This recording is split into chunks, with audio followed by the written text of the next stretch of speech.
One of the most unfortunate states of human beings is loneliness. And sadly, humans tend to be lonely. Most people in this world are lonely. What do I mean by that?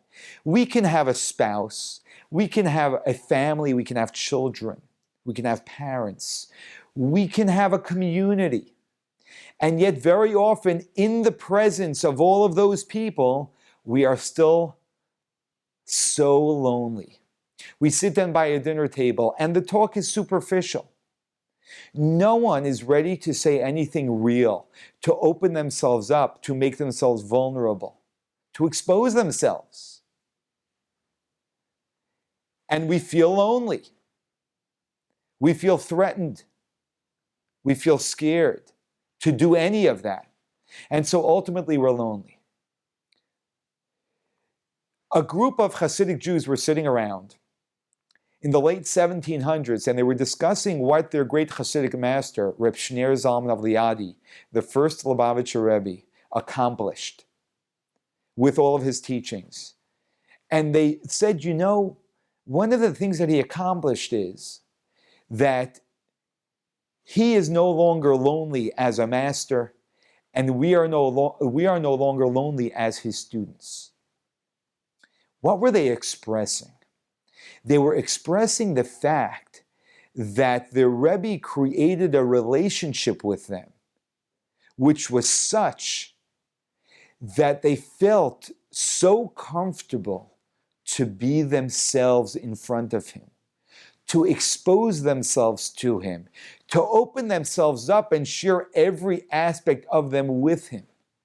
And so they felt so close to him, and he so close to them in turn. And so even when they were hundreds of miles away from their master and from their teacher, they still didn't feel lonely, because they knew there was somewhere on the face of this earth a man that was sitting who loved them so dearly that they were not alone. While physical space separated them, emotionally, spiritually, they were one and the same there together. And that is how we break down and get rid of loneliness. When we learn how to be present with another person and really hear them, be there for them, listen to what they are going through, without all of the judgments that we put out all the time, without telling them what they should have done, what they could have done, what they did wrong, but just to hear them and feel that what they're going through. And then suddenly, we're not lonely. Suddenly, the person we're listening to surely isn't lonely. And so this is what's so unusual about loneliness. There can be one person who's surrounded by hundreds of people in a room, and they can be the loneliest person in the world, and unfortunately, that's so common. And there can be someone who would, God forbid, sitting in solitary confinement, and yet they're not lonely at all, because there are people in their life who are always there with them, without any judgment, just there, present with them, caring about who they are and what they're going through.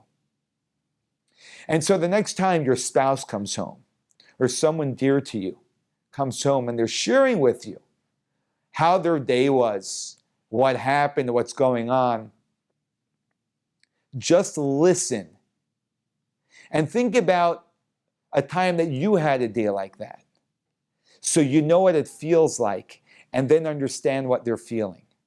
Don't tell them what they should have done, what they could do, so that they won't feel that way. Just feel what they're feeling. And you know what? They won't be lonely any longer. And they're going to love you more than they ever did before. Perhaps because you have begun loving them more than you ever did before.